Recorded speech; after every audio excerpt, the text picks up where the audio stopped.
Hello and welcome to AnoAni, our seasonal review and preview podcast, brought to you, the viewers, through Patreon support. Check it out. We're going to begin with the Spring 2017 wrap-up. We've had... Who was going to begin, though? Ooh, yes. Did we not draw straws earlier? No, we didn't. Why? All right, John can for it. I'm going to start with My Hero Academia. Yay! Thank you for solving this problem. The second season, I guess, which is a tournament because it's battle fighting superhero school, and you have to prove yourself. Yeah, this came out of nowhere. I was not expecting tournament immediately right out of season 1. Oh, okay. Oh, yeah, you were expecting drag out, Dragon Ball, 5 episodes of powering up, screaming. This show just continues to I'm give going it to you. to try to win and sacrifice my body to win and be clever and sincere. Was the whole season a tournament? No. This season? This whole 13 episode arc? Yeah. It was all... No. It was only like half. It's like the last 4 episodes at least dealt with him being... something else. It dealt with the what's the internship program? No, that's summer. Sorry, I thought that was Spider-Man Homecoming. Yeah, now I'm confused. We're talking about spring. This is spring, which was the tournament arc. Right. And summer is the internship. Okay. Oh, the upcoming... Oh, I see. Okay. Which I will talk about. Okay. Yeah.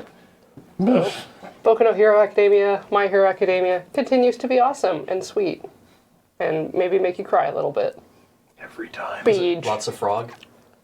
There's not a lot of frog, but Okay. she is excellent whenever she does appear. So it is worth getting... There's a lot of side characters, but they all have development arcs and things like that. Yeah. The main complaint I've read people have about this is they don't like the main character, but if you can get through to getting to the school, then you can like it because of all the side characters.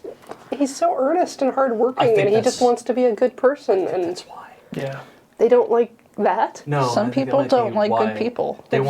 Some people wanted Shinji to grow about 16 testicles and just smash his way into the Eva and just destroy everything and be a hero. But there is a character for that here. Yeah. Yeah. He makes explosions. Yeah. And that's the thing. Worst. I hate him so much. They do such a very good job of making him so unsympathetic in his... But he's a good guy still. And that's the thing. He still wants to be a hero. He's got a power and a disposition that would make a good villain. Yeah. But he's a hero. I think we're looking at that whole millennial issue of anytime you're being sincere and actually caring about something you've lost. Oh, and no, so, I've transitioned over to the new millennial Yes. thing, which is just all sincerity, caring, actual being earnestness, sincere, and being sincere about the things. Millennials.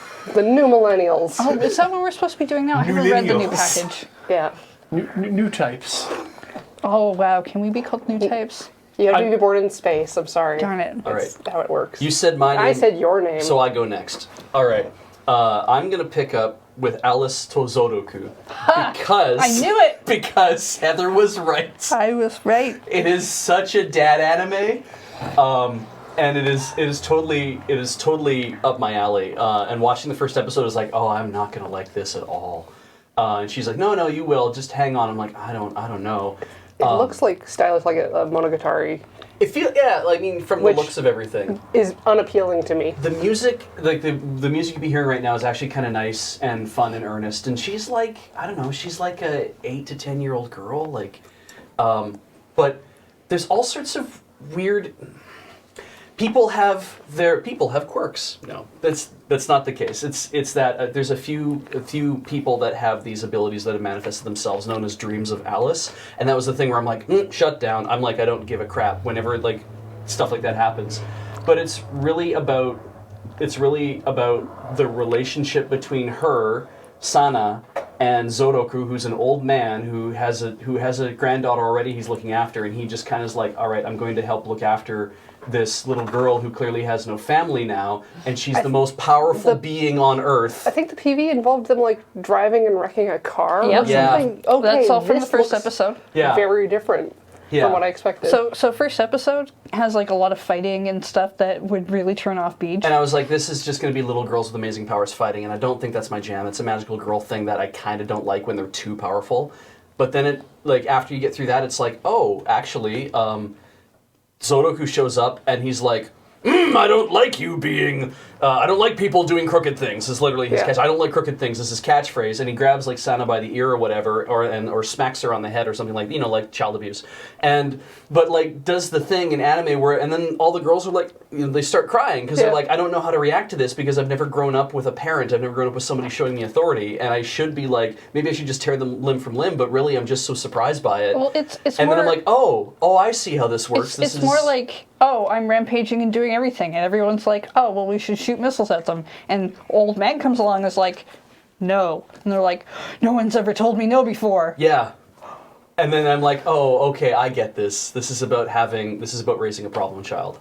And a kid who wants to be better, wants to not a problem child, a child with special abilities. Yeah, and who wants to be wants to understand what it's like to be human, because she's not human, and wants to understand that, and doesn't know how to go about doing it, and so he's basically taking the role of a stern parent. And then there's like 3 arcs to the show. In 13 episodes, there's 3 little arcs to it, and it's like, I actually liked all 3 things that happened. It was a neat little show. So now I have to name somebody else. Heather.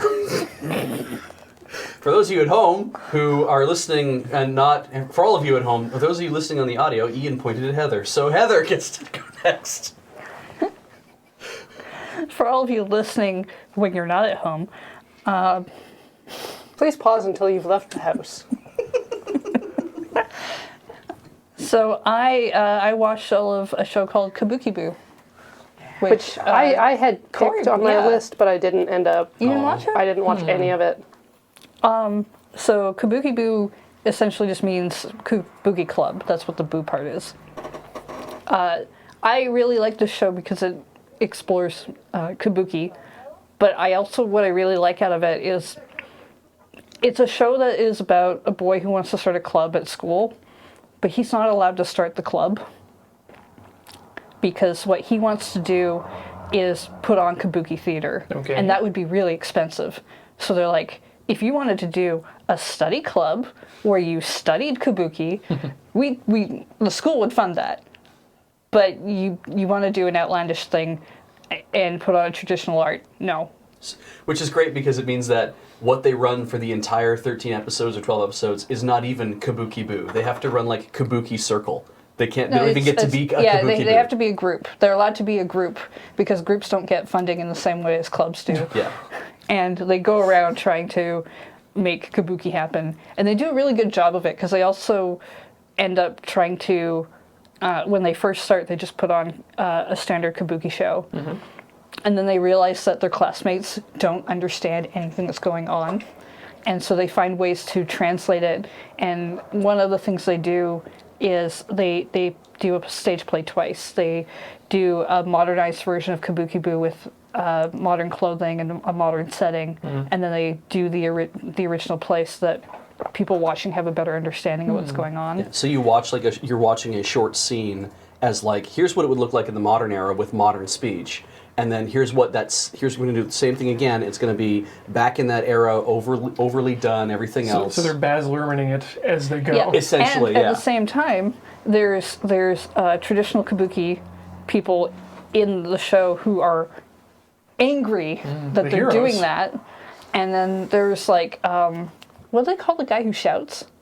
Oh, I can't remember what they call them again, but yeah, there's a role of the guy who yells out the name of an actor. That's like their job at the Kabuki theater. Yeah, I love that. Yeah. Yeah, they go and they yell out the name of the actor. So when he shows up for the first time and he sees the modernized version, he's really upset because he's like, I can't. Where is my role? Yeah. Where'd it go? I don't get to yell at the name of an actor on stage. And then they showed the traditional part, and he's like, okay, I see what you're doing. I don't like it. Here are some changes you should make. But he's like super supportive. It's just interesting to see a fan role as well. Yeah. I think it's really cool because, and having talked with our friend Ryan, who just like spent 6 months in Japan, Actually studying and dancing Kabuki, and for him to come back and say, yeah, there's the game is afoot in the Kabuki world right now, where modernization is happening because kabuki was always meant to be an evolving art form, and he says there was a period of time where they had to literally say to the American occupiers, they had to say, let us hold kabuki. Like, we can't let you hold kabuki because you're using it to say like terrible things about us, the occupiers. And they're like, no, kabuki is a fixed art form and has always been this way for hundreds of years. And so over the last 80 years, that's how it's been, as they locked it down. They said this is only supposed to be this way. So we have this modern interpretation of kabuki being a certain way.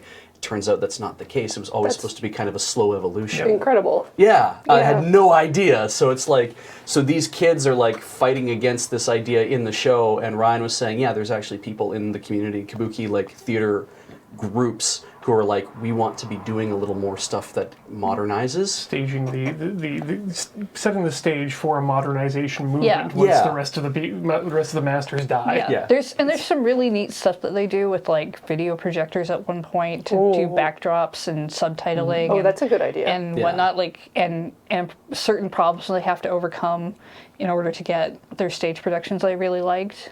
Especially since the main character, who's super into kabuki, is so he's really good at saying the lines, but he can't do the lines and do the appropriate motions at the same time. So his kabuki is terrible. Yeah, he can read. He spends the entire show mostly being a stagehand and dressing up in the traditional stagehand gear. Whoops. Yeah, and beating the sticks. That's the role he gave himself. He's like, I just want to do this. But I really like that. Yeah, it was fun. Fascinating. All right. I'm going to move on to Attack on Titan. The foretold season Oh yes. that finally happened. Oh, that's a horse getting... Yeah. Oh yeah, that horse gets picked up. Yeah. That horse gets whipped through the air. Oh, I thought it was food. Goodbye, Mike. No, they don't eat the horses. I see. And it's used as a weapon because the giant beast titan is intelligent. Sasquatch Titan. Is Oh, it because the horses are okay. too stringy? They just don't. They don't. Yeah, Yeah, no, it's there's because like the weird Titan- relationships between titans and humans. And It's because the Attack on Titan does not take place in France. Ah, okay. why So, would you pick France for horse meat? Like, So it's the one place I've eaten horse meat. okay. Anyway, back. run this down. How was it? We just finished it recently Yeah. this season. It's showing a lot more of its kind of true colors now, where it's like being a little more transparent about it being like a shonen series instead of a serious politics series. Huh.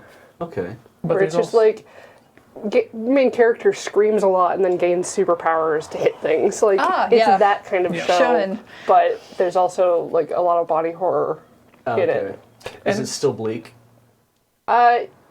It's hard to say because they're Setting up something else? the nature of the yeah. show has changed Oh. since the bleakness of the original, but they're certainly not. They've dropped the whole. There are untold mysteries, and one day you'll get to figure them out. This has just been like one episode. Here's a reveal. Next episode, here's another reveal. So it's starting to give you actual information about what's going on, and I liked that. That's cool. The animation's still top notch yeah. and creepy AF. But yeah, if you liked the first season, check it out. I would be really weirded out if the animation dropped in quality given How the popular fan it base is. it has. Yeah. Okay, but Also, the ending theme for this season is incredible. I love it so the much. animation is so There's good. like it's basically like a nightmare choir singing over top of like Remember the opening of Nausicaa with like all the tapestry and old it's just like all of this I ink didn't. work stuff that's moving. ancient art Oh, okay. that's been made Yeah. to come to life to depict what may or may not have been the history of this Titan-filled world. Cool. It's very, very creepy and very beautiful, and totally out of line with the opening theme, which is Still like that kind of like gung ho military. here's Guru no Yumiya again, but slightly different. And then the animals show up in the opening theme. Yeah, there's some weird stuff with just like, yeah, everything's struggling to survive. Ghosts Here's the of heart of giant life. whales and there's and just like the Titans coming while all monkeys. these animal spirits Just run. It's run at them. very- One of them's like a dinosaur, and one of them's like a sea turtle. And then one of them's that Sasquatch we see in the clip here. So I don't know what's... That's the mystery you don't get, is what's Okay. going on in the opening theme. Also, the walls have Titans in them, Yeah. which is not really a spoiler, but it's just like What the What if hell? what if walls were titans? It's true now.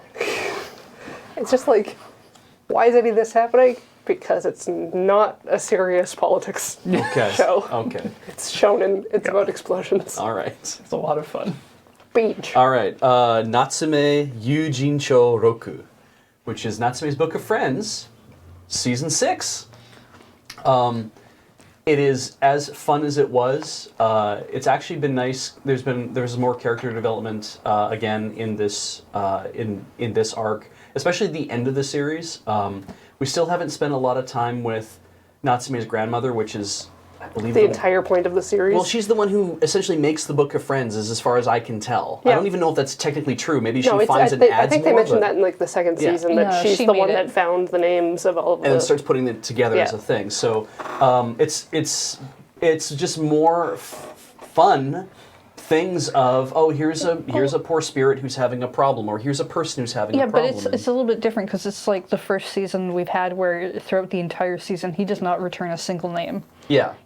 Oh. The book gets mentioned, it gets brought up, it's important because he's actually finally going to maybe talk to somebody about it. Yeah. But he doesn't actually return anyone's name. He doesn't even, I think he has maybe one show up that Yeah, is it's like done tapping in on his window. passing. I think But he like it's returns not a name in important passing. this season. Yeah. Hmm. The first episode I thought was interesting too, because it's like, it's a, we see a lot of shots of Natsume as like a 10-year-old boy or something like that, and there's like the first episode actually is based around this, this one creature showing up. I forget the name of what the creature was called again, but basically Oh, the one turns that back was- time, like turns him back Yeah. into a 10-year-old, and he basically like reverts to the way he was, and he's basically this sullen little kid who doesn't want to talk to anybody, who is constantly like afraid of things. And then his friends show up, the two friends who are actually like knowledgeable that he actually has this ability, and they're like, we need to help him, but also we are like high school students, and he doesn't know who we are, he doesn't remember anything, but we need to try to help him out. And at the same time, we also need to track down this monster who, this yokai, who gave him what he thought was a gift by saying, I will, Yeah. I will make you young again. Na- And he's like, I don't want that. Natsume helped him helped him get a jar off his head or something. Yeah. And So this was payback. This was like, oh, you helped me. Well, then I will do this thing. And people actually do seek out this yokai to do this Be kind younger. of thing. Yeah. So as far as he was concerned, he was giving him a gift. And it was a nice way, like they show a lot of him being very young in the opening sequence, and so there's this sense of, oh, this is very important to the series. It isn't. It's more important to this first episode, but it is really important because it's like you get a chance to see this is what he was like as a kid. Now we get to know. The overall theme of this season, I would say, is him looking back and being like, oh, I used to not be able to trust people, but look at me now. I have friends, I have family, And there's even I'm in a good spot. There's even some episodes that are like focused on like his friends and his relationship with that one friend, or his or a couple of friends, or even friends who don't know that he can see yokai. His relationship with them instead, and which I think is kind of fun. Also, it's like we're getting to actually solidify the bonds he's building with people around him. And then the second half of the series gets into more of like we're going to build out more of the story of the show, the overarching stuff with I forget the name of the friggin' the Matsuda or whatever, the other big exorcist house that wants to like basically own all the exorcism shit in Japan. So They're very creepy looking, and they dress in suits. They're and very they, sinister. They would like everyone to work for them. yeah, but good show so far. So yeah, passing it along then I guess back to Ian. Okay. Gonna have to do work. Well, no, that's unfortunate because we're going to have to talk about, we're going to have to go back in time. In Yeah. fact, another 3 years to the year 2014. 2014 with Blue Blazes. Oh yeah, okay. Yeah. This is... Not an anime. 1914. Well, and this show will take you all the way back to 1980.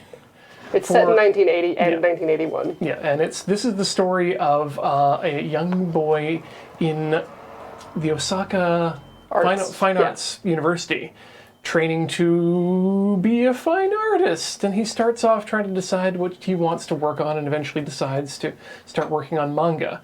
But in his class are the founding members of Gainax. So you get to have this story of a young artist trying to find his way, paralleled by the beginnings of the founding of Studio Gainax and their making of the Daikon 3 animation. And it's just an amazing series of just the way that they're able to cinematographically film what a manga looks like, but with live action. Yeah, they made a live-action anime, basically. Yes. Yeah. And at the same time teach you things about the process for making anime and manga, and have a character grow and learn things, and have you like and learn about all these other characters. In such an important time in Japanese animation history. Like there's a scene later on in the series where Hideaki Anno and the rest of the Gainax crew, after successfully showing the Daikon 3 animation, successfully showing it without sound and having the crowd love it, which I believe is something that did happen. They then get to meet Osamu Tezuka afterwards. Oh, cool. Yeah. Who lets them know that, I was watching that and there's something missing from the series, from your animation. And they're like, what do we miss? Oh God, in that whole thing, the Daikon 3 animation is just a mashup of so many animations And fan properties. Not one Tezuka character is in there. So here you are being told by the god of manga that your thing's great, but there's something missing. Some mysterious thing. Just And then, of course, one of the members doesn't know who he is. Tezuka is. It's so amazing. Oh, is it the producer guy? Yes. He's Yeah, my okay. favorite character. No, I really like other him. than Anno, but My understanding of Blue Blazes as well is that it is fictionalized. yes. It is autobiographical, but it is also a fictionalized autobiography. And by the main character who went on to do stuff and is actually like he made works later. Yeah, he's a mangaka. Yeah. So it's funny because it's like he paints himself as this main character, and when you watch the main character, like, oh, this guy is awkward as hell. He's making all of the newbie mistakes. Yeah, and it's so funny because it's like he's literally writing that about himself. So it's like that's a lot of awareness. But I'm like, man, if this dude acted like this back in the day, like I wonder if he still kind of acts like this now too. If it's just part of his personality. But I think we'll have to do a deep dive on this sometime in the future, because I think Cori and I have a lot to talk about on this. It's yeah, real cool. It's like I want to watch this and watch Otaku no Video and the Daikon openings. That's a great and yeah. Paul. I was just going to say, out of curiosity, is what we're seeing in this opening actually indicative of the style of the show? Somewhat. Yes and A little. no. Like there will be sequences that are kind of manga-ish, but not quite to this extent. Although for Anno's character, they do often white out his glasses Yeah. in shots, But and they'll it's- light him that way. But it's this sort of animated live action. It's a Style? lot more it's a lot more conventionally filmed for most of the Yeah, series. it's conventionally filmed, but things that characters do in TV series where they have like an internal monologue going on, and then they change their face to like, haha, I'm winning. Yeah, or- They do that in the live action. So they'll have like a character staring at another character, and then he'll like, ha ha ha, and you can hear the monologue in his head. Or they'll in Ano's case, they'll literally get a highlight light and point it at his glasses so that his glasses just become full white to the camera. Yeah, and they'll do scenes where they like cut out the backgrounds of shots or so we- insert overlays and compositing to make it look It's part of emphasis. animated. Yeah. Yeah. So even though it's live action, it's considered to be an anime, really. No. No, it's very live action, but Such a live But action. it's, okay. it's so much about anime that I think it's Yeah. I mean, we can talk about dramas here if we want to, right? We Yeah. get to decide Sure. that. Yeah, we can talk about I dramas. mean, the what I loved about this was also that the bits that I've seen is that the women, especially like her that we're seeing on screen right now, she is like, to me. You're showing this to me. I'm like, she is a caricature. She's not supposed to be. She's supposed to be very two-dimensional as a character, and then she's also very caricature-ish, because every time she sees something or acknowledges something, she salutes. She's extremely animated. She's always talking to Yeah, people she's like this. always- No, there are scenes where she'll like hit him Yeah. for like 30 seconds. Which is a thing, of course, people wouldn't do in real life, but it's a thing you'll see people do in anime because you get the same motion over and over, but she'll salute and there's always a sound effect. Yep. She doesn't make it, the show makes a sound effect, but it's constant. Like there's these things of like, oh, these people are meant to be like just ratcheted up versions of who Yes. they probably were. And right down to the opening theme itself. This animation Cori found is just all references to other animation.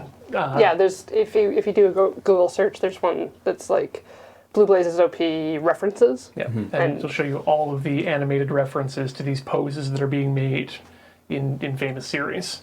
The other thing I wanted to point out, though, about this series, I don't know where I found... Someone on my Twitter feed said, you need to watch this series just out into the void. Yeah. It happened in 2014. I have no idea how this escaped my radar for this long.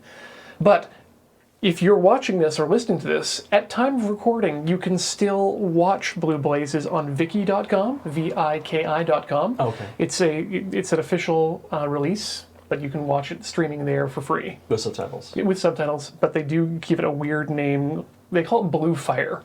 So look for it there. Oh, okay. No, I could see why they would do that. Yeah.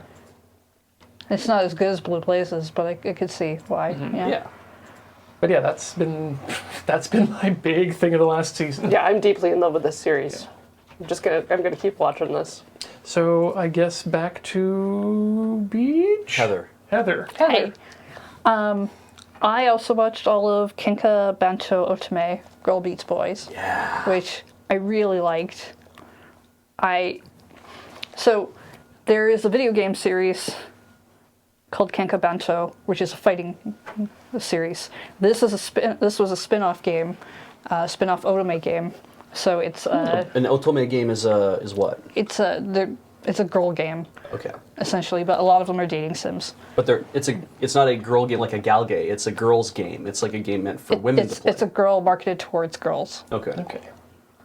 And it is a dating sim game with, I believe, still fighting elements that I think might be rhythm-based, but I can't quite tell. I hope that really, they are. really want to That's play this relevant game. for some reason. I really want to play this game.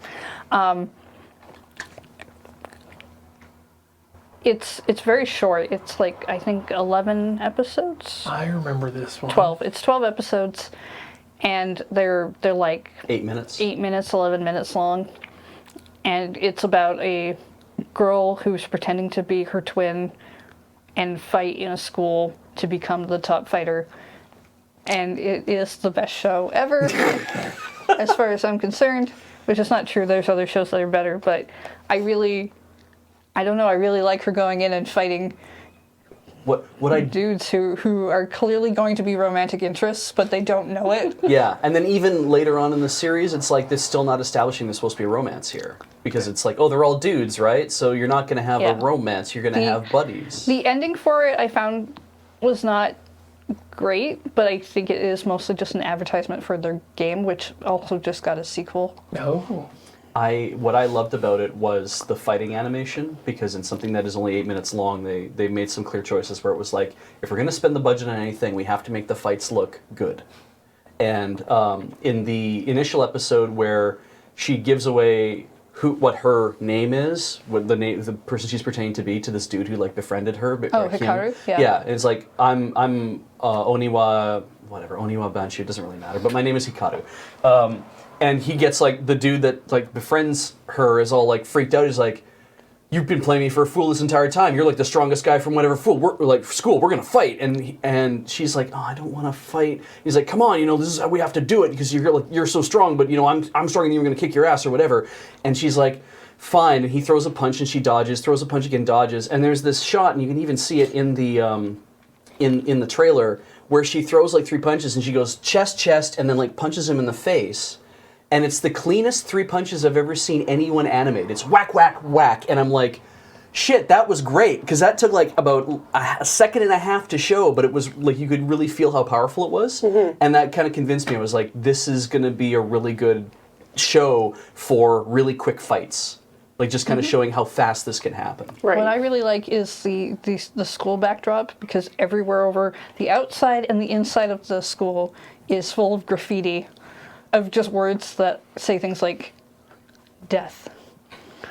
Everywhere. Hell. It's meant to make the school look really grungy and like, oh, we're a fighty school. And I'm like, but half the time there's no real reason for your school to be covered in graffiti other than you're trying to be like, everyone here is tough. Yeah. And there's places where they couldn't even get to put graffiti, like on top of the clock tower. There's like no way there should be graffiti up there, and there is. Yep. It's really over the top. Industrious kids with good repelling gear. I guess, yeah. Yeah.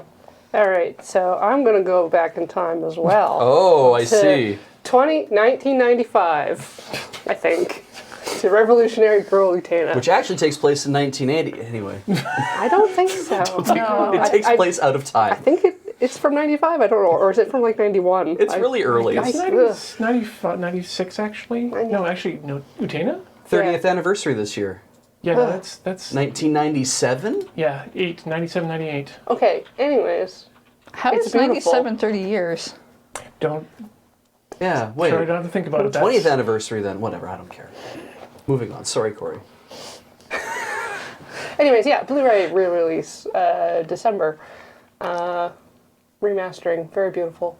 But I haven't seen this, and I've seen Penguin Drum and Yurikuma Arashi, and so now I'm on the 3rd season of this, and it's so good. Yeah. You're kind of working your way backwards through the I'm going oeuvre backwards of. through time. I decided to watch Utena backwards. No, I didn't.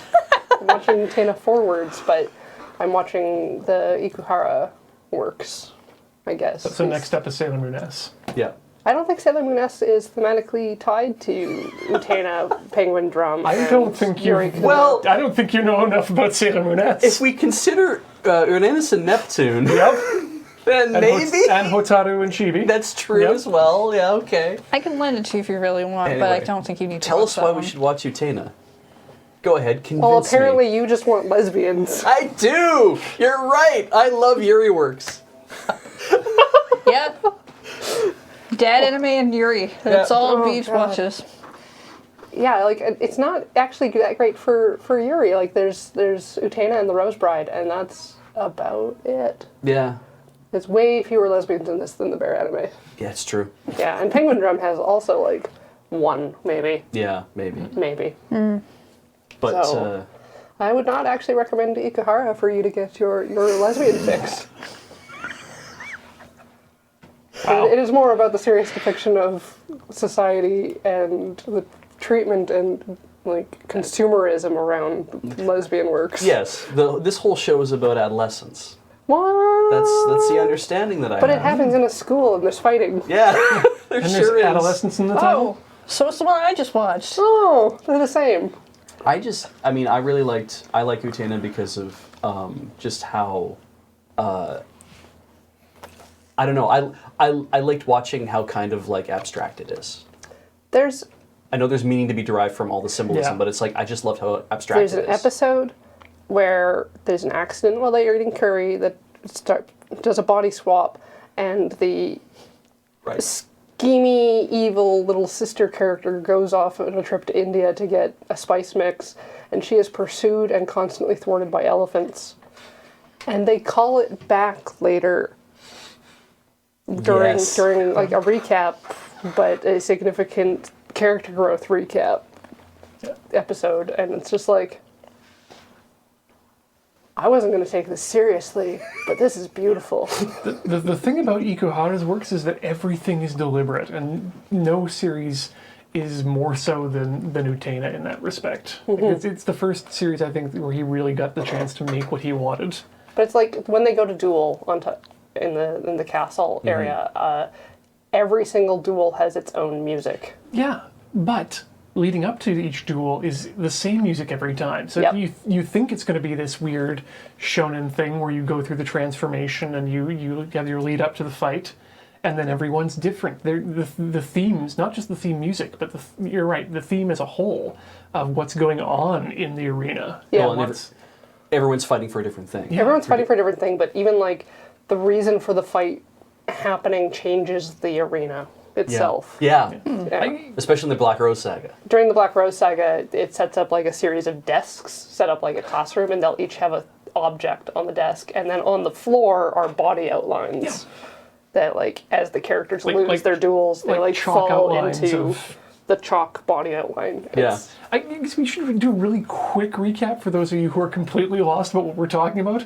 Utena is a school about a girl. It's a School about a girl. Okay, that's this not is- inaccurate. This is my series. Anyways, Yeah. this young girl, her parents die, and she also wants to die, but a prince comes along and tells her that she's strong and that if she keeps this ring, that someday she'll find him again.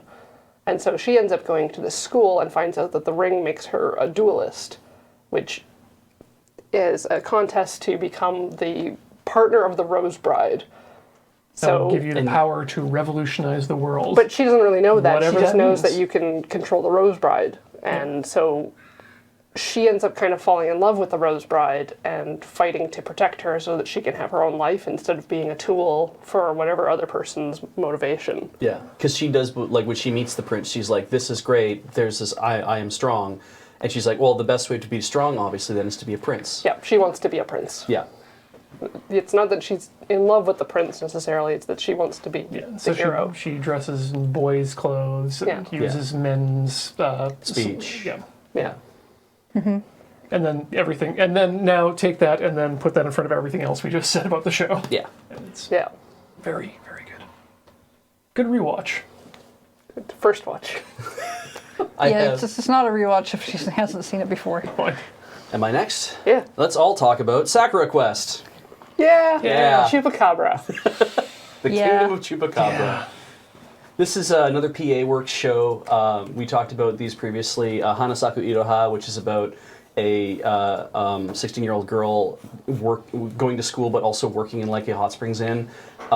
Shirobako, which is about a bunch of high school girls graduating and becoming like college-age girls, but going into the anime industry and all taking different roles within like the anime industry. One becomes a producer, essentially. No, Let's not talk about Shirobako when Yeah. we're talking Yeah. about Sakura I know. Quest. What is this one about? So now this is about college-age girls again, all ending up in or living in a small town and trying to revitalize the tourism industry and trying to revitalize the small town in general. Our hero here with the pink hair, she gets the job as Queen of the Kingdom of Chupacabra, which, watch the show to figure out why this is a thing, but she becomes the queen, which just basically means that she has a main role in the tourism industry, and then she slowly makes friends with all of these other girls and starts to work with them to revitalize things going on in the town. There is a second season. This was first cour, second cour we're already into this season, so which means I'll be continuing to watch it. And it's charming as hell. Because it's got some weird, goofy moments, but it's also like you want to watch them. You want to watch them succeed, and the show's also really good at leaving cliffhangers at the end of most of the episodes. Like with Shirobako, I binged that crap. I was just like, this is great. And then this show, the episodes kind of piled up, and we're kind of into it. It's okay. I feel. You go ahead. I love and hate the old man character. Oh yeah, Because The he's Chupacabra man. yeah, because he's very set in what he thinks that they need to do, but he's also very set in what they think that they need to do in their stupid ideas. Yeah. Yeah. He doesn't realize that it's like this is something they should have cut loose a long time ago and focused on something different. And instead, he's really been pushing like, well, we have to work within the constraints of the things we've already made 30 years ago. Because apparently there was a hot boom at the time 30 years ago in Japan, or 20 years ago in Japan, or whatever, where people were making like kingdoms. They were kind of becoming independent states where they make like a false kingdom. Micronations. Yeah. But it's a real thing. Yeah, Like it's- the kingdom is actually a self-contained government. Yeah. Which So is, she is actually the queen yes, of the town. She's appointed queen by the tourism board, but she's queen of the town. It's Yeah. like, So, yeah. I think I got the wrong impression about what PA Works is from Shirobako. Yeah. Is what I loved about Shirobako was the information about the industry. Right. And what I'm seeing now is that PA Works is the Kyoto animation of young girls having jobs. I think PA Works has definitely found something that works for them as they must have a producer on board who really like jives with these kind of stories. And I really like this. I think it's a fun comedy. It's fun. There's moments of drama in it. Not heavy drama, but It's all very light. yeah, it's a very light series. But I think it's very compelling. I think it's definitely in your wheelhouse. Yeah, definitely in my wheelhouse. think I this found it very enjoyable. Yeah. Yeah. Yeah. So it's nice. Yeah. Yeah. It just, I don't know. I don't find it as engaging. Yeah. Well, it's not saying anything serious. I mean, other than the fact that the most serious thing it's saying is that small towns in Japan are dying. Yeah, no, I watched Attack on Titan. I'm not looking Yeah. for... Yeah. I'm just like, I know. yeah, entertain me, but... I'm Yeah. currently watching this show, but in live action form, in the form of a drama called Ama-chan, Oh, yeah. where she goes back and becomes an idol for a small town that used to have skin divers for uni. Yeah. And it's basically the same show, but not animated. It's good. Yeah. All right. Who has more things to talk about? For this season? I Or have- for spring? I have one. Okay. Okay, go for Okay. it. I'm going to talk about it briefly because I don't think we should really talk about it. But I feel like if we don't bring it up, people will ask why we didn't bring it up. Little Witch Academia Oh, yeah. Yes. is a fantastic show, Yes. and is unfortunately only half of it is available on Netflix now. It just came out. And people have been very excited that it hit Netflix, and I'm very happy that they're excited. I'm very happy to see my friends online who've been watching it on Netflix be very happy with it. But they don't know, they cannot know how good it really is because the second half isn't there where it really hits good. Oh, yeah. Trigger does this thing Like, in these shows where they... Craw even show up? Like... 13th episode No. is when she appears, I believe. Yeah. That's no. yeah, that's Yeah. the Oh, second no. part. Yeah. So, I'm not going to really talk about it because I want all of it to be out where people can have seen it. And we have all seen it. Yes, there are Yes. other methods for you available. Yeah. Check They your- fall off the back of an internet truck. But Yeah, I do we found think these on the ground. I do think once it is all out on Netflix, we should maybe talk about that one a little deeper. Yeah. I would Because like there's to a lot deep going dive on. on that specific show Yeah. as well. We- or we- maybe even just a Studio Trigger or... I don't know. I don't even know. Your Studio Trigger discussion This- would probably be a good This idea. is probably the okay, other than Luluco, this is probably the one show for Trigger that I've actually really liked all the way through. Yeah. And even Luluco I didn't really jive with for a while. Because Luluco is a reference to all of their other work, so it's like... the love letter. There's a love letter to Style, their fans. there are a lot of things that I didn't care about for Luluco. There's this- a lot of stuff in Trigger I don't like. Little Witch Academia really feels like the culmination of what they were trying to do with their first short or OVA, whatever you want to say, and then the second one. And it's kind of like, you know what, if we wipe the slate clean, you don't have to watch the first two that came out. So if you wipe the slate clean and start Little Witch Academia over, this is exactly what they were trying to do. This is also the It's first feeling I get. Magical Girl show, and you call it Magical Girl even though that's very broad for what this is. Where I have liked the main character. Generally, Magical Girl shows, I prefer secondary characters, but for this one, I really like Akko. Well, I'll take secondary characters on this show. I Her know name is Lottie, and, secondary characters are fantastic. Yep. Don't get me wrong, but, she is but I best. really actually like the main Sushi character. is so good. Susie is the best. Oh, also, But if Amanda- if you do watch this on Netflix, and you can do it, please don't watch it in English. Please watch it in Japanese with the English You don't like subtitles. Amanda? I like Amanda, but I really like Diana. The voices that they gave for what Susie does is not really. We don't have a comparative way of doing that in English, and Yeah. what they did with Diana in English is not the same. And I really feel like that has to be watched in Japanese. Oh, right. Diana, they made her more they made her, smug, rich, posh. Yeah, rich, posh, and she is rich, and she is a little bit But that's snobby. not... It's going to But be a they- problematic that choice. it's conflicts different. with her arc. Yeah. Yeah, Oh, I well. love that show so that's much. my only request. Yeah. Please watch it in Japanese. Please watch Little Witch. Please watch Little Witch Academia. Please watch it in Japanese. If you'd like to try it, and you've never done something else before, this is a great place to start. Okay, so moving on to summer. Yes. I'm going into Welcome to the Ballroom. Hey, that yeah. looks Sports good. anime about dancing. Yeah. But Yeah, no, it's a sports anime about dancing. You heard correctly. with Richard Gere, Yes, Yes. it is Shall We Dance. But the Japanese Yeah. one, But- but about children.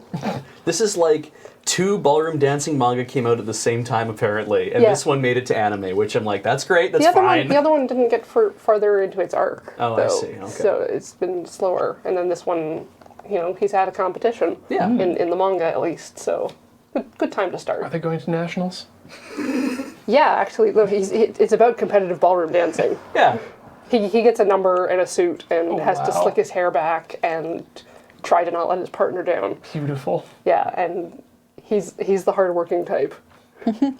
So And the main female character hates him. Yep. Beej and I have seen the first episode of the series, Oh. and I do really like it. But the opening with the way some of the bodies are drawn, I have at the not- same time, really messes with me. Because it's like clamp style. Yeah, like this is everyone production made of IG, taffy. so there's going to be some... Like they're It's very, going to they're be very good thin, quality animation, but it's going to... and they twist and turn in ways that I don't think people can. Yeah. And it's cool, but at the same time, I'm not familiar with it, and it bugs me a little. Weird. All right, Beej, what you got? Oh, right. Yeah, I did find Ballroom really, really... Okay, really we're going to talk good. about Centaur no Nayami, or Centaur's Worries, because I like Monster Girl series, clearly. This is, I think... Did it have to be about a centaur? It doesn't have to be about a Centaur. Centaurs keep Does it showing up have in to all the be stuff, though. About a centaur who wears pants like that. They wear pants because that's what human beings do, is that we wear pants. human. They are all humans. Oh my god, this answers the question of how a dog would wear pants. No, I don't right? like don't it. like it. See? So, Centaur's Worries is actually, I think, the first Monster Girl manga I was reading because somebody was saying, this is really cool. I'm like, okay, and then I started reading it. And the thing about the manga is when you read the one-shot, or I think like the first chapter, I think it's a one-shot that preceded it, it is definitely a very different manga in tone because it starts with two girls making out. And Read or die. yeah, and it's kind of like, okay, well, cool. I mean, I'm all for two girls making out, right? That's also my jam. And but it also is like, here's a semi-lewd conversation that they're having in class between classes, and talking about lesbians and stuff like that. And I'm kind of like, okay, this is whatever this is, cool. Maybe this is the way this is going to go. It's going to be about like girl-girl relationships, but they're all monster girls. When they actually serialized it, it turned into a world-building exercise of what would an actual world look like when you had a bunch of people living in it, where humans, four-legged, like four-limbed humans don't exist.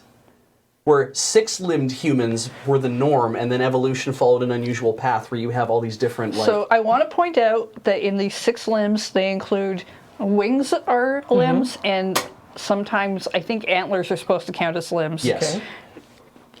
They're all technically humans that evolved out of 4-limbed humans, and now they're all 6-limbed humans, and it's weird. No, the four-limbed creatures, there's actually literally in the first episode. So here's the other other way thing, too. around? When you watch the first episode, it opens with two girls making out. So I'm like, that's a Okay. nod back to the one shot, obviously. But they picked a story that happens like a few chapters in to start that for like the first half. It's about kids having a play, like putting on a play. It's part of a school festival, whatever. And then the second half of the episode is they have this lecture from a teacher who is saying to them, here's how biology works. You can sell me on this by telling me it's Animal Farm. It's not Animal Just Farm. like 6 limbs good, 4 limbs bad. That's my favorite part about Animal Farm, is when you open up the first page, there's 2 pigs making out. Literally, though, what I thought was amazing, the choice they made for the second half is that the teacher's giving this thing about how, like, no matter what, you have to understand that Everyone's human. everyone is equal, and that you are not supposed to discriminate against anyone, or else you will be sent to re-education camps. Like, they literally lay all this shit out. And there's 2 shadowy figures standing in the hallway who are watching her do this, and at the end of her lecture, they nod and they walk away. Yeah. And it's like they're teaching this. They teach this shit. This is indoctrination. It's like everybody has to be enforced. equal no matter what. It's enforced equality as opposed to like equality that you strive for. That's very Japanese. It was really kind of interesting because it's like because you've all probably also seen in the intro there, it looks like there's a snake person as well, and they call them like snake people or something like that, or serpentors or whatever the hell. They're actually known as Antarcticans. You're not supposed to refer to them in this other way because that's derogatory. You're supposed to call them Antarcticans because that's who they actually are. And seeing the world building and seeing the ideas, like the guy went into this thing of like, here's how you would make a car so that centaurs can drive it. I have a question. Yes.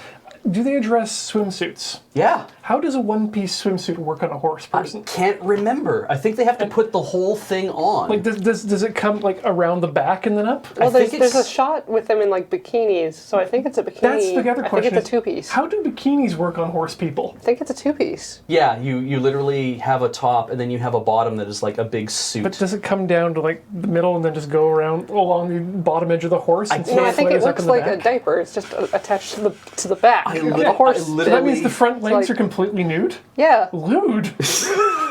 But there's no bits Yeah. in the front of a. I Anyway, know. Centaur's worries, I think, is Clearly, really cool. this anime has a lot of questions that need answering. And that's kind of the point of the manga and the show is this person's started just building this world, and for something that started out as like this lewd whatever, they dialed that back quite a bit to build out the rest of the world, and it has its little moments. I'm worried I'm gonna have to watch this. It's, Ian, please. Ian, you what will not like this. You are Ian, not gonna like this. Okay, Ian, please tell me you picked something for summer. I did. Ian, I watched the show with Beej and said no a lot every time I saw the Centaur. Every time the Centaur came on screen and she saw the Centaur's pants, she just went no. And I was like, I have to watch this by myself because I can't just keep taking her say no the entire I goddamn can't watch time. it. You won't look with me and you can't watch it. Well, you won't. well, I mean, don't get me wrong. This show is also about drawing like really, really like cute schoolgirls as well. So But one of them's a centaur. one of them's a Centaur. I had a real hard time this season. Yeah, what'd you come up with? Pico Taro no Lullaby. Pico Taro's Lullaby. You may know him as the Pen Pineapple Apple Man. Wow, that came out really good. yeah, it did. Apparently he's run out of Pen Pineapple Apple things to mash up. So when he's not making commercials, they've allowed him to make this television series, which apparently takes classic fairy tales and Pico Taro's them, which means him doing a lot of Putting them on a stick and then stabbing them together. weird wordplay sort of things. I'm not Okay. sure how it's going to be, but they're all shorts, so it won't take me long to find out. Yeah, I heard the treatment was something like he starts with like a précis of what the story is supposed to be like. Then he creates the story. Then the animator has to or the director has to be like, all right, we turn this into a thing based on whatever. I mean, it's got that really weird art style and And he's in it. kind Yeah. of flashy movement thing. I'm down. I'm curious. Well, I don't have much this season to go off of, so it's this or find something from the back catalog, which is apparently allowed. It's our podcast. We're allowed to do what we want. Yep. All right. All right. I went with another sports anime called Keppeki Danshi Aoyama-kun. Oh yeah. Oh, Aoyama-kun. right. Keppeki Danshi. It's translated as Cleanliness Boy. It's about soccer. It's a comedy, which is generally not in my wheelhouse, but it is about a soccer player who is a germaphobe. And he is such a germaphobe that he will not play soccer. He will be in the middle of the field and not playing in order to stay clean. Which really irritates another guy on the team because he thinks he's being coddled. No because surprises there. People will he has several different towels that he will only use once. Also, and he's such a beautiful boy that everyone is constantly cheering for him. yeah, girls will watch him wash his hands and talk about his lather technique. It's really odd. But he also spends a lot of time cleaning all the soccer balls and disinfecting things. What I really like, though, is there's a guy on another team who Aoyama-kun is so good at soccer, he wants him to come to his school and be on their soccer team. Mm-hmm. This man is completely incapable of talking without lifting up his shirt and showing off his abs. And flexing each individual ab. Yeah. Yeah, Okay. That's his There's his no thing. reason. There's no reason for him to be doing that. I'm not going to feign surprise anymore because you've already told me about this, but please emphasize when you say he's completely incapable of, you mean he is literally never shown not pulling his top Yeah, up. like the camera will be on his face, and you'll see his hand kind of near his face in a weird way, and then the camera will pan down, and he's talking about how we need this guy on our soccer team. He has lifted up his shirt, Leans way back. leans way back. He will arch himself forward so that you can better see his abs. There's a quick clip coming up that shows his abs talking. Oh, I'm looking for it. And it's just yeah, there we go. Yeah, in a Okay. brief second. All right. Yeah. really funny. Way to bury the lead. First episode for me, I watched. I'm like, this is really slow, and I don't like this at all. And then I was like, well, I want to keep watching. I'm like, really? I mean, I like the abs guy and everything, and we watched the second episode. And I'm like, oh, this is a lot faster than I thought. Okay, yeah, I will enjoy this. Like he's really good at soccer, and he'll Oh, let's be fair. he Are they going to go to nationals? They already have been to nationals. Aoyama-kun is so good. He plays on the under-16 team, and their team won. He'll score a winning goal. Everyone will be like, "Yay!" and they'll try to hug him, and he'll dash out of the way, and he'll be like, "We can celebrate however you want, but do not hug me. That will get me dirty." All right. My pick Yeah. is The Reflection, Wave 1. Oh. Which is a collaboration between Stan Lee and Studio Dean. What? Lucky It looks Studio awesome. Dean. The basic premise is kind of just like superpowers are introduced all at once to the Okay. world, and it's just people trying to recover in America. People just being like, "What does this mean? Now there's superheroes and supervillains, I guess." Yeah. But like, look at that style. That's all Art you need. style's fantastic. It's very It's interesting. like a comic book panel. Yeah. Also, it's in like- America. Yes. Yes. Well, I mean, there are a lot of American flags. Are you Yeah. sure? Yep. Might be some American flags happening in America there. This almost looks like Batman the Animated Series. Yeah, a little bit. In America. Yeah, no, If but it it's, were it's brighter, that, yeah. comic book translated to screen style. Yeah, it was And it's just wild. and Studio Dean, I love deeply. Oh, So, really? It just like they've been such a workhorse. That's fair, yeah. Okay, yeah. Like, and so this is like one of their big things now. I hope that I hope it's successful. Like, I mean, seeing something with different animation, it's like, I mean, like Pico Taro's Lullaby, right? It's like, this is actually kind of refreshing that more animation companies are like, you know, why don't we just do something that looks different as opposed to always trying to make the same looking thing. And Stan Lee gets to create some new characters for And once. Stanley gets to narrate some trailers. Yep. It's He me, sure does. Stan Lee. Ooh. That I'm was Stan Lee. came out This of is nowhere. about- Sutanri. Yeah, but that was for this trailer where it only happens in the middle. There are other trailers where he talks throughout them more. They're like 10 minutes long, just him talking. And you don't know what the series is about once he's done talking. Yeah. Anyways, Beej. Right. Because I've only done one so far for the new whatever. We're going to talk about Youkai Apato, or apartment, no Yuuga na Nichijou. Youkai apartment. At least Youkai apartment. This It's is just- what about the guy that moves to the haunted apartment? Yes. Yes. Yes. This is a manga I've been reading. Another manga I've been reading. And I forgot actually how fun it was in the beginning because it's later in the manga it's been a little more serious. But yeah, it's a guy who moves into he tries to move into a dorm at this other school because he doesn't want to live with his uncle because his parents are dead, and it's like I don't want to live with my uncle's family because I don't want to be a burden on them. And the dorm burns down, so he moves into this apartment that's full of yokai and freaks him the hell out. But there's other like humans who live there as well, and they all get along, and it's fine. And he's just kind of trying to get used to that, like in the first episode, and then over the course of the several episodes, there's going to be more and more stuff that goes on, and eventually we discover that actually he has a little bit of hidden power himself. That's why this has kind of come so easy to him. But it's mostly just some. And it's not like hidden power. It's like, and then I will become like the It's like, no, I can Only OG. see these things and deal with it. and I can kind of help things, and maybe I can help. Like there's a girl who's there who's an exorcist, and I think he decides he's like maybe I should start using my power to be an exorcist too. And it's about a kid who doesn't really have any direction and ends up in this Yeah, fun kind of place to be. It Actually, kind of just feels like, hey, I moved out and now I'm in a foreign place with a lot of strange people, and now I have to figure out how to interact with the world around me. Yeah. It was a lot of fun. I liked it. I like the manga, and I actually really like how they're changed it into anime so far. So yeah, check that out. Moving on. I guess that means it's me.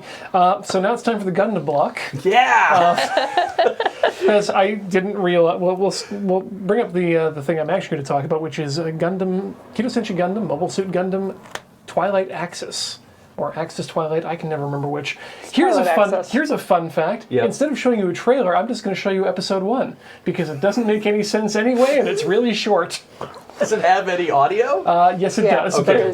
There is audio. But yeah, I call it the Gundam block because I just realized I do have a third pick, and I'm going to put it in here too because it's Gundam Thunderbolt. Oh, is the new back Thunderbolt, for another yes. season. Oh, cool. If you'd like to hear my thoughts on that, about what it is and why I'm excited for it, or how I liked it, see last episode. It's going to be more of the same.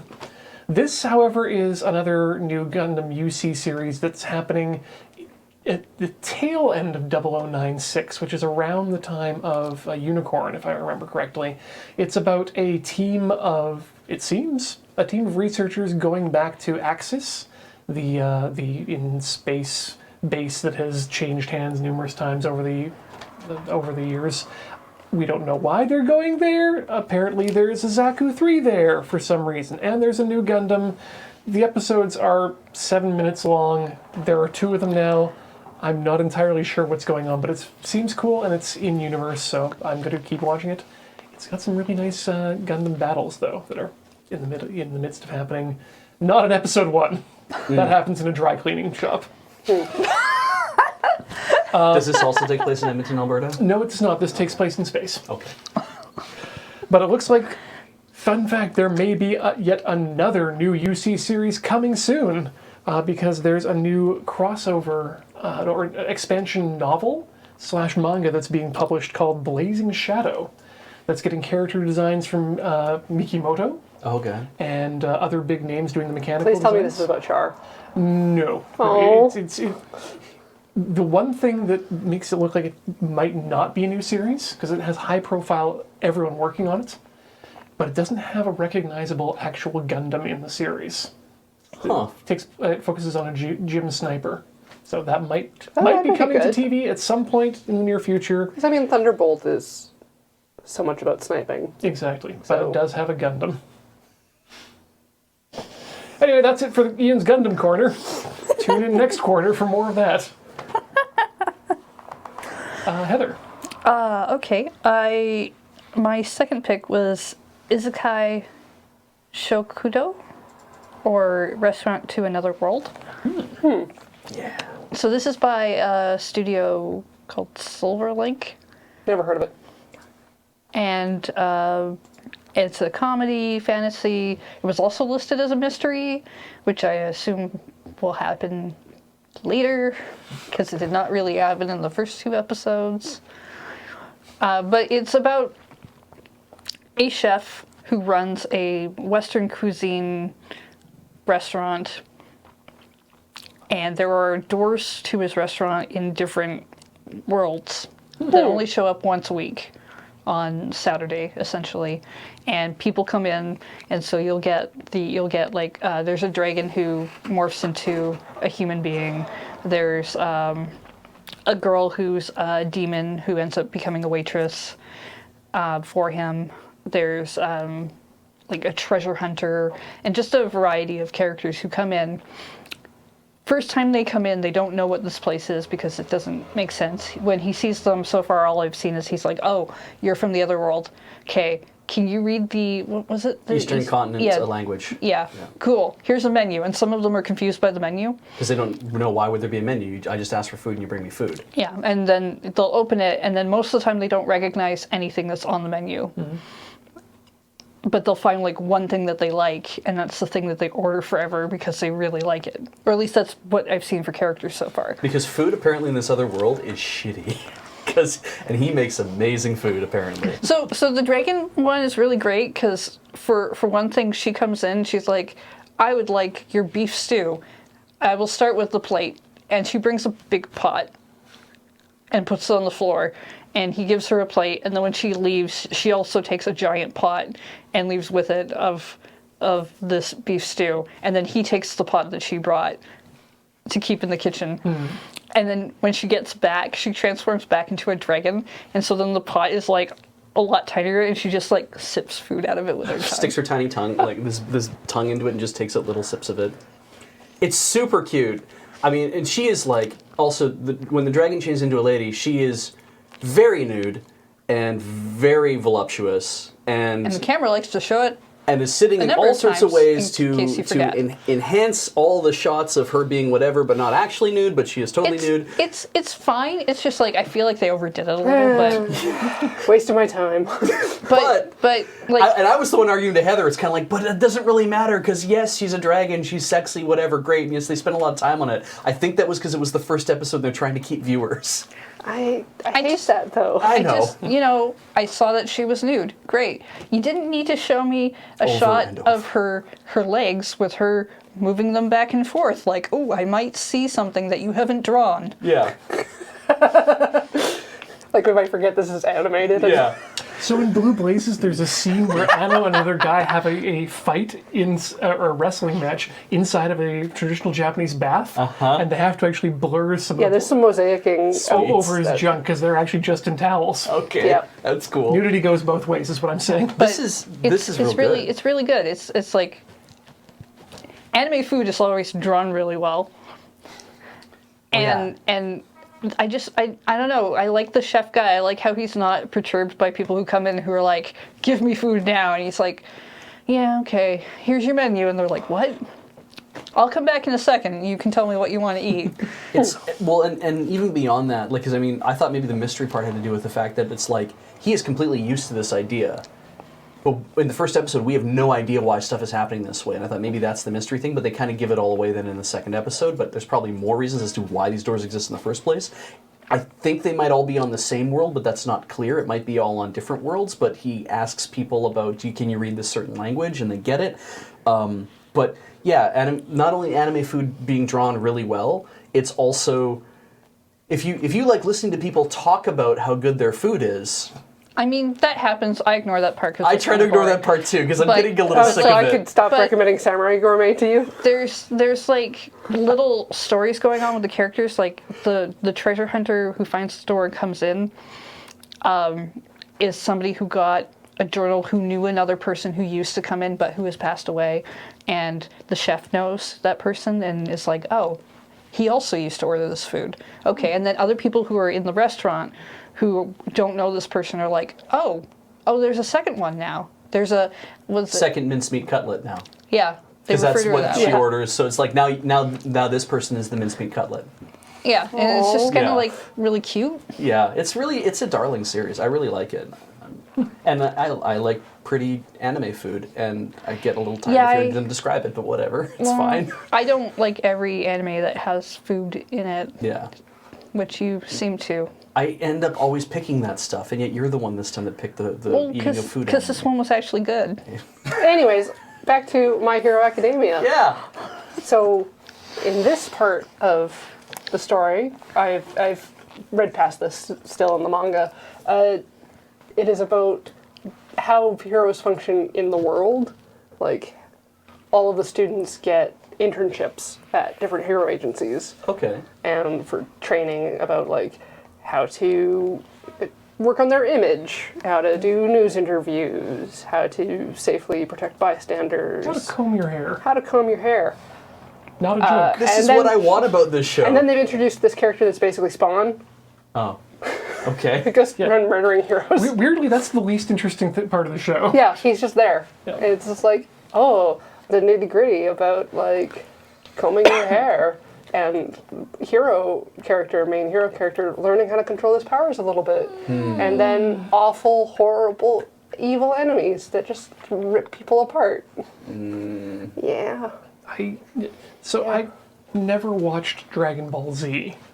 Dragon Ball Z does not have a tone shift like this, ever. No. But there was a scene that occurred in, I think, maybe this first or second episode of this particular Oh, and you were arc. like, this is what going Super Yeah, Saiyan must have been this like. must have been what it was like for people to watch Goku go Super Saiyan for the first time. Just amazingly emotional. No, I think you were right, Gohan's Yeah, first maybe- Super Saiyan is probably more emotional than Goku's. Probably, yeah, you're probably right. But I haven't watched Dragon Ball Z, so I wouldn't know. Yeah. Anyway, Anyways, scary man covered in hands. it's Does it feel like more of the same, or does it feel like no? We've actually there's been a major It's shift. Still focusing on all of the characters, Yeah. and the things they've revealed as important to themselves are coming into play. Like the super Boy Scout man, his motivation is that his brother is a hero and he wants to be like his brother, but his brother gets attacked by the hero killer. And so, dealing with revenge versus hero job versus trying to be like my brother versus this hero killer that you learn his motivation as well. Like, he's not just randomly targeting people, he's got a specific grudge. If by more of the same you mean the plot is relentless and does not waste Just, like, time. Everything that's happening is always important Yeah. all of the time. Okay. Yeah. Like there are things where the villain will show up with his some new crew of improved minions, and in most anime you'll say, "Oh well, we see his new minions." Well, I guess we'll have to wait till the end of this season for the final matchup of these new minions. Nope, and fight the new starts. yeah, immediately. These are now in play. Yeah. That episode. That's cool. Yeah. Beej. Tsurezure Children. Yeah. Bless you. Thank you. This started as I'm not going to get the whole name right. Wakabayashi Tomiya's 4-panel comics was just kind of a thing it was called, and then eventually got serialized into a manga called Tsurezure Children, and it is a manga I'm reading because it is his thing is I'm going to do a bunch of 4-panel comics about kids, like high school kids, distinct personalities talking to each other, and clearly there's like they're supposed to be confessing, or they're supposed to end up in a relationship together, or something like that. And what I'm going to do is I'm going to write the characters in a way that it's really awkward and really funnily awkward watching them try to confess to each other and constantly miss each other, and it's all different kinds of characters, and it's like, oh, well, that seems like a kind of an old joke, and maybe you get tired of it, and maybe you would, but I sure don't. How awkward is it? It's what? So there's a Teenage awkward. It's teenage awkward. It's not like awkward, I don't think, in the sense where it's like where you're like, oh, that was a bad idea. It's more of a thing where you're watching, you're like, oh, that's super cute. Oh, you don't really, okay, it's cute. Is what it is. It's Okay. cute awkward, I think. Beej really likes it. I thought it was boring. That's what I'm worried about. I'm Yeah. like, if it's just this constant missing. The thing that I've really liked about it, as manga wise too, though, is that he's assembled about a stable of about 40 different characters, and he continues to build their stories up and the relationships they have with each other as well. It's like a lot of them are from year 2, class 4, so you start to see how they relate that way. But then there's some of them who are like year 3 students, and some of them are like year 1 students, and it's just. I really like the manga, and so this is another thing where it's like I want to see how this translates into anime, and I actually really like how they've done it so far. I hope they keep it up, because there's other characters I want to see, like there's the student council president who is constantly giving the one delinquent character, giving her a hard time, and I watch it now and I'm kind of like, oh yeah, that's how they met. That is actually maybe not okay, the shit that he did, but I'm like, but I know what comes later, so I'm used to it. Your mileage might vary, but I Yeah. really thought it was cute. I'll also point out I don't typically like a lot of anime that's based off of Hyonkama. Yeah. So, I mean, Azumanga Daioh This- notwithstanding. Yeah, no, actually, I did not care much for Azumanga Daioh. Oh. I don't think there's anything wrong with it. It's just Nichijou is probably the only one that I really like. Because Nichijou is perfect and beautiful. But Azumanga Daioh is okay. Was not your... It wasn't my jam. Okay. Azumanga Daioh is like less polished than Nichijou, but that's about it. Yeah. Yeah. I don't know. Ian, do you have anything else? I had or a was hard time the this season. finding Gundam, things that Gundam Corner the last Gundam Corner bits? was the last stuff that I had. Any transferable All right. robots? The last interest I had in this season. Hodor. 18 if. That is what it's called. If It's- what, it's- Heather? Something about dreams. It's by Gonzo. Yeah, it is about dreams, actually. I don't know if I'm going to end up enjoying this one or not. I watched the first episode this morning, and I liked it enough that I might go through with it, but It looks like there's a giant Tremors monster, and that doesn't seem like your jam. there's a dream world where witches exist. Witches are people who essentially exist in the real world, but they have Sleeping Beauty syndrome, so they're not waking up. And this guy finds himself in this place. There's a guy who looks like a cat. He calls it an avatar, so it feels very like hack sign to me. Or like In a lot Summer of ways. Wars. Not like Summer Wars. More hack sign, more Okay. video gamey. But I don't know. I really liked the animation, and I enjoyed him walking through this place, and then the guy who looks like a cat is like, no, if you die in your dreams, you die in real life, and he's just like, nah, it's just a dream. I can do whatever I want. He gets his arm cut off, and he's fine in the end. So he might really know more than Catman, but I don't know. It kind of appealed to me. I don't know if it will continue to appeal to me in like 4 episodes, but. So it sounds a little bit like Persona almost, with the sort of dream world and. Yeah, I mean, there's kind of a genre of anime of like, oh, there's people in this video game world or this dream world or this other world, and they also exist in reality. He discovers them. Is he trying to bring them back? I've only seen the first episode, and so far it's just been he This is walks probably through. just setting now. He walks through like a red door, and if he wants to get out, he needs to walk through a blue door, and he helps this person who. She's a witch, and she's playing around, and then you find out that essentially she got hurt by a boy who asked her out, and she said yes, and then turned out it was a joke, and she was supposed to say no, and he had a bet going on that, and a whole bunch of kids came out and laughed at her for accepting that. And so I'm not too clear of whether or not it's just like if you have a problem and you go to sleep and you don't wake up, it's because you don't want to interact with the world around you, which I'm kind of hoping for, because I do like series that deal with that kind of stuff, but I don't know yet because I've only seen the first episode.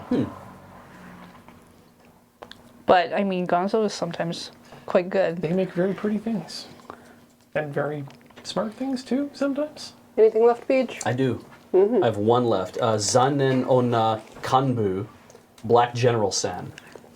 Black General San. Godspeed, you We Black have General San. No footage for this because there's no footage. It's only OVA, I think, is what they're getting. So it's another manga I'm reading. The story is about it's set in a superhero universe kind of thing, and Black General San, she is one of the bad guys, and she has minions and stuff, and she meets up with the hero who's, I can't remember his name, it's like Hitman or Punchman or something like that. I think it was Hitman. I think it's Hitman, but what his thing is that he punches people, Fistman. It could be, I forget the thing, but the idea is essentially that she falls in love with him, and then starts scheduling fights with him so she can try to build up more of a relationship with him.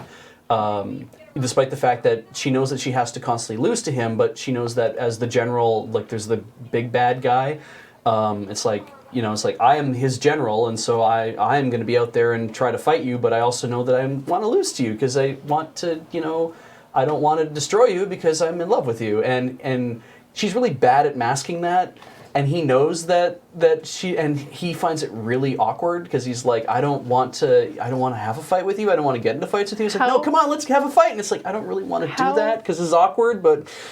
How much of the manga have you read? About like 5-6 chapters, I think. Okay, because the OVA thing was only listed as a comedy, so I don't think romance is going to get very far. No, it's not. It's an OVA that's just basically meant to showcase the manga, I think. That's all it's really If it's a romance, it's never supposed to actually be resolved, then it can still be there. Yeah, so Yes. it's a comedy is what it is, but I'm looking forward to seeing that.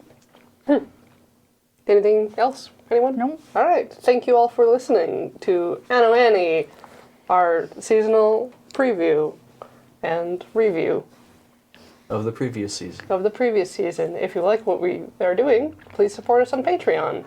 Patreon.com/loadingreadyrun. And see you all again in the future. Goodbye, Bye. fans.